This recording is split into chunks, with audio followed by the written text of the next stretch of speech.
नमस्कार, मैं डॉक्टर अजीत भारती आज फिर आपके लिए हिंदी विषय के अंतर्गत कबीर के काव्य की विशेषताएं लेकर आया हूँ।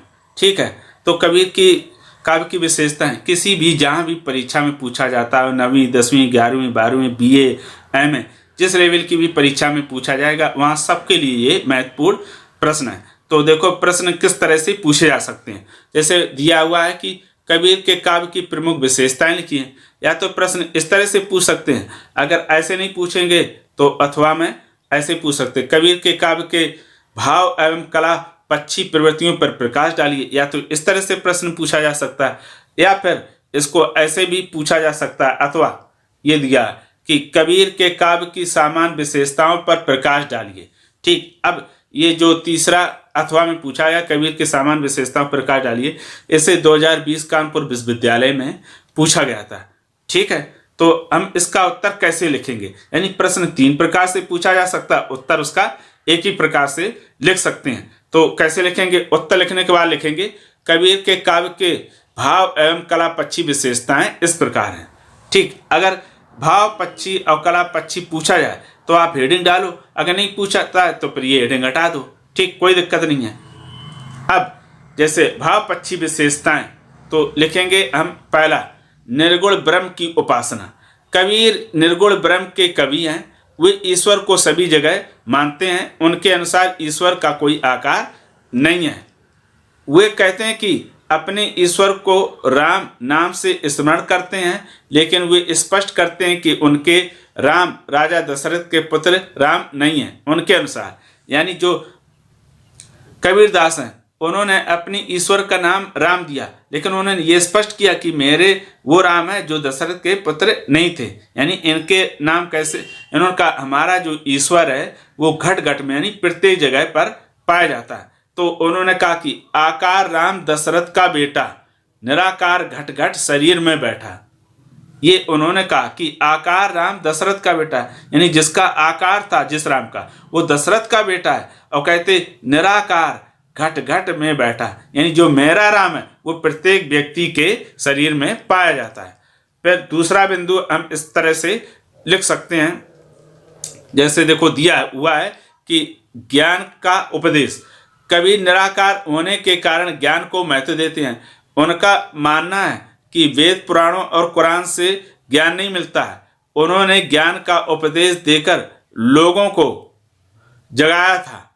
कबीर ने ज्ञान के बारे में कहा है, क्या कहा है, संतो भाई ज्ञान आई ज्ञान की आंधी, भ्रम की टाटी सबे उड़ानी, माया रह न बांधी। यहाँ पर होगा उड़ानी। तो देखो कबीरदास ने किसको महत्व दिया, ज्ञान को महत्व दिया। इसीलिए वो कहते हैं कि हे संतो भाई, संतों का मतलब होता है सज्जन व्यक्ति। कहते जितने सज्जन व्यक्ति सब ध्यान से सुनो, इस समय ज्ञान की आंधी आई हुई है। ठीक है, अब अगला बिंदु नंबर तीसरा, नाम की महत्ता। कबीर ने ईश्वर के नाम यानी स्मरण को सर्वाधिक महत्व दिया है। उसी स्मरण में वे अपनी जीवन लीला समाप्त कर देना चाहते हैं। यह मृत्यु के फंदे के समान कष्ट देने वाला है। तो उन्होंने लिखा भी है, कहा है कबीर सुमरण सार है और सकल जंजाल। सुमरण का अर्थ होता है स्मरण करना। कबीरदास कहते कि पूरा सार ईश्वर की स्मृति करना है, बाकी तो सब जंजाल है। फिर उन्होंने अगला बिंदु है चौथा बिंदु, तो ये चौथी विशेषता है गुरु की महिमा। कबीर ने गुरु को ईश्वर से बड़ा दर्जा दिया है। उनका मानना है कि गुरु ही ईश्वर से मिलवाता है, गुरु ज्ञान के नेत्र खोलता है। उन्होंने आगे कहा अपने काव्य में गुरु को ऊंचा स्थान दिया है, क्योंकि गुरु के बताए मार्ग से ही मनुष्य उस परमात्मा को प्राप्त करता है। कबीर गुरु की वंदना दिन में अनेक बार करने की बात कहते हैं। तो उन्होंने कविता में कहा भी है, बलिहारी गुरु आपड़ घोहाड़ी के बार, जिन मानस ते देवता करत न लागी बार। एक तो ये हो सकता है, या तो और भी बहुत सारी गुरु से संबंधित हैं कि गुरु गोविंद दो खड़े काके लागू पाए, बलिहारी गुरु तुम दियो बताए। यानी कबीरदास की ये भी रचना है। कहने का मतलब ये कि कबीरदास ने गुरु को बहुत महत्व दिया है। उनका मानना है कि कोई भी साधक या व्यक्ति गुरु के बिना कुछ भी नहीं कर सकता। अगला बिंदु, फिर पांचवा बिंदु दिया है कि प्रेम की महत्ता।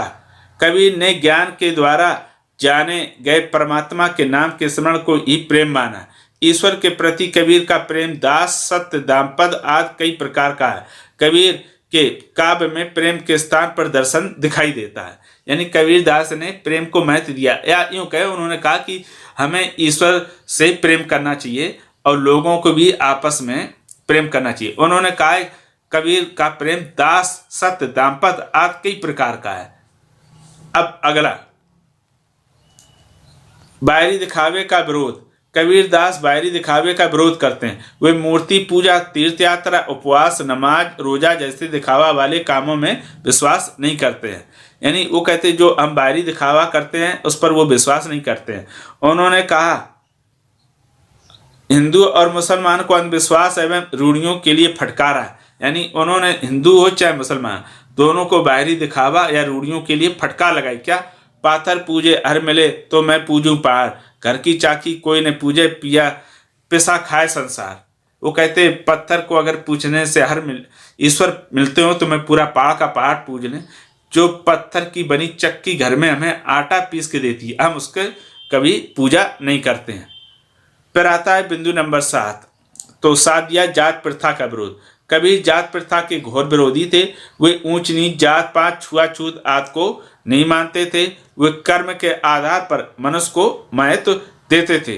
तो वो कहते थे ऊंचे कुल का जन्मिया, जामिया नहीं होगा, जन्मिया करनी ऊंच न होए, सुबरन कलश सुरा भरा, सो साधु निंदस्व।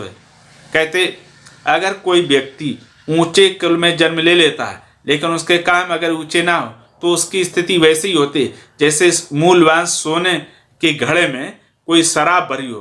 तो ऐसे लोगों की साधु लोग हमेशा निंदा करते हैं। अब आता है अगला, नारी के प्रति दृष्टिकोण। तो कबीर का नारी के प्रति नजरिया असंतुलित है, अर्थात अलग है। वे नारी को नरक का द्वार मानते हैं। उनके अनुसार नारी माया रूप है। वे नारी की बुराई करते हुए उसे बेस की बेल कह देते हैं। यानी कि यहाँ पर जो कबीरदास हैं उन्होंने क्या करा है, नारी के साथ अन्याय करा। वो कहते नारी विष की बेल है। तो इस चीज़ से तो मैं भी सहमत नहीं हूँ। हालांकि कबीरदास की अपनी विचारधारा थी, जरूरी नहीं कि सब किसी के सारे विचारों से सहमत हों। अगला बिंदु है नमा। अब भक्ति एवं नीति। कबीर के काव्य में ईश्वर की भक्ति के साथ साथ नीतिगत विचार भी दिखाई देते हैं। कबीर ने सत्य और अहिंसा को जीवन का आधार तत्व मानते हुए सत्य को सबसे बड़ा तप माना। यानी कबीर दास ने सत्य को सबसे बड़ा माना है। तभी वो कहते हैं सांच बराबर तप नहीं, झूठ बराबर पाप, जाके हृदय सांच है ताके हृदय आप। फिर आता है अगला बिंदु। अगला बिंदु दिया है रहस्यवाद की भावना। कबीर हिंदी जगत के सबसे पहले रहस्यवादी कवि माने जाते हैं। कबीर का काव्य साधनात्मक रहस्यवाद है। रहस्यवाद में अज्ञात सत्ता के प्रति जिज्ञासा का भाव रहता है। देखो रहस्यवाद उसे कहते हैं जहाँ पर कोई भी कवि ऐसे ईश्वर की स्तुति करे जो दिखाई ना दे। तो इसमें कबीर दास क्या करते हैं, वो अज्ञात सत्ता के प्रति जिज्ञासा का भाव उनमें हमेशा दिखाई दिया। जैसे कैद कबीर यह अखत कथा है, कहता कहीं न जाई। अब अगला कला पक्षी विशेषताएं आती हैं। ठीक, तो पहली भाषा। अगर मान लो कला पक्षी भाव पक्षी ना, तो आप तो सीधे दोनों घटा के सीरियल से नंबर डालते जाओ। अगर कला पक्ष भाव पक्ष पूछे तो इसी तरह से लिखना। अब जैसे पहला दिया भाषा। कबीरदास की भाषा को सदुक्कड़ी, पंचमेल, खिचड़ी एवं मिश्रित भाषा भी कहते हैं। देखो कबीरदास का, और आगे अभी और पढ़ लेते हैं। कबीर साधुओं के साथ घूमते रहते थे, इसलिए उनकी भाषा को सतुक्कड़ी भाषा कहते हैं। उनकी भाषा में राजस्थानी, पंजाबी, भोजपुरी, ब्रज, बुंदेली आदि भाषाओं का मिश्रण होने के कारण मिश्रित भाषा भी कहते हैं। देखो इनकी भाषा को सदुक्कड़ी और मिश्रित भाषा कहते हैं। तो सदुक्कड़ी भाषा किसे कहते हैं, साधुओं की भाषा। अब ये देशाटन यानी इधर उधर ज़्यादा घूमते थे तो लोगों की साधु संगत में रहते थे, इसलिए वही भाषा बोलते थे, तो इनकी भाषा को सदुक्कड़ी कहा गया। फिर दूसरी कहते हैं इनकी भाषा में कई भाषाओं का मिश्रण है, इसीलिए इनकी भाषा को मिश्रित भाषा भी कहा जाता है। तो उदाहरण देख लेते हैं। संस्कृत कूप जल, भाषा बहता नीर। कबीर पढ़े लिखे नहीं थे। मस कागज छुओ नहीं, कलम गयो नहीं हाथ। यानी वो पढ़े लिखे नहीं थे, उन्हें जो भी भाषा आता था, जैसे आता था वैसे वो बोलते थे। आगे दिया कि साधुओं के साथ रहने से उन्होंने सबको सीखा था। इस कारण उनकी भाषा में साहित्य का अभाव दिखाई देता है। देखो, एक तो वो पढ़े लिखे नहीं थे, उन्होंने साथियों के साथ में जो भी रहकर सीखा, इसीलिए उनकी भाषा में आपको साहित्य नजर भले ना आता हो, लेकिन उन्होंने अपनी बात जरूर मजबूती के साथ लोगों के सामने प्रस्तुत की थी, यानी रखी थी। दूसरी आती है शैली। कबीरदास कवि के से अधिक सुधारक थे, यानी कबीरदास कवि से ज्यादा वो सुधारक थे, इसलिए उनके काव्य की शैली उपदेशात्मक के साथ साथ सरल, सहज और सरस है। अपनी भावमयता के क्षणों में बड़ी ही सरस एवं सुकुमार पदावली का प्रयोग किया है। देखो, कबीरदास की जो शैली है, कहते कबीरदास कवि कम समाज सुधारक हमें ज्यादा दिखाई दिए, इसीलिए उनकी बात सरल, सहज और सरस है। हालांकि उनकी बात में थोड़ा कैसा था, तेजपन था, यानी खरापन। जो बात कहते थे पूरे दमदारी से, यानी किसी के सामने मजबूती से रखते थे। तो इसीलिए कबीरदास क्या कहते हैं, कबीर कूता राम का मोतिया मेरा नाव, गले राम की जेवड़ी जित खींचे तित जाऊं। कबीर कहते मैं तो राम का कुत्ता हूं और मेरा नाम मोती है। कहते ईश्वर मेरी जंजीर को पकड़ के जहां जहां ले जाता मैं वहीं वहीं चला जाता हूं। ये क्या हो गया, लिखने की कला है, ध्यान रखना, ये उदाहरण है। जो शैली है। तीसरा बिंदु अलंकार। कबीर के काव्य में अलंकार का सुंदर प्रयोग दिखाई देता है। उनके काव्य में अलंकार सहज ही आकर काव्य में चमत्कार लाते हैं। कबीर ने अपने काव्य में अलंकारों को थोपा नहीं है। यमक, अनुप्रास, श्लेष, उपमा, रूपक, उत्प्रेक्षा, विरोधाभास, भ्रांतिमान, अतिशयोक्ति, संदेह, विभावना, अन्योक्ति, दीपक आदि अलंकारों का अधिक प्रयोग दिखाई देता है।